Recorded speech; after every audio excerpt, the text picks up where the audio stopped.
کیوں؟ اس کی وجہ یہ ہے کہ مسلمانوں، تمہارے نبی کو اللہ نے اتنا کچھ دیا ہے کہ اب قیامت تک کی مخلوق کے لیے کافی ہے۔ اگر حضور کے پاس کچھ نہ رہے تو تب کسی نبی کی ضرورت پیش آئے گی نا۔ فرمایا اب قیامت تک کے لیے امت جتنی مرضی آتی جاتی رہے، اس کی ساری نبوت والی ضرورتیں حسین کا نانا پوری کرتا رہے گا۔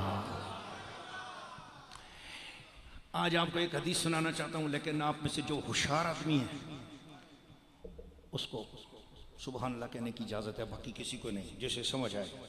جو اس کے اندر ڈوبے گا اسے پتہ چلے گا اس کے اندر حضور کا علم کتنا ہے۔ کائنات میں کتنے پتھر ہیں کسی کو پتہ ہے؟ نہیں۔ پتھر کتنے پڑے ہوئے ہیں، چھوٹے پتھر، بڑے پتھر، کنکریاں، سنگریزے، بڑے بڑے پتھر، چٹانیں، پہاڑ کائنات میں کتنے ہیں۔ پھر درختوں کے پتے کتنے ہیں، کوئی گن سکتا ہے؟ لیکن ایک ہستی ہے جس نے گنے ہوئے ہیں۔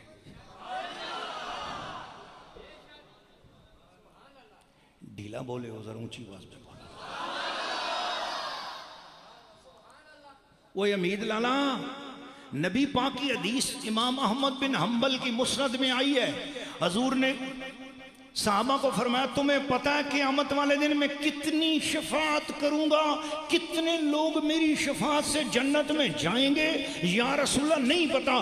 فرمایا دنیا میں جتنے پتھر اور سنگریزے ہیں اور جتنے درختوں کے پتے ہیں، اتنے لوگ مجھ اکیلے مصطفیٰ کی شفاعت کے ساتھ اللہ انہیں جنت میں بھیجے گا۔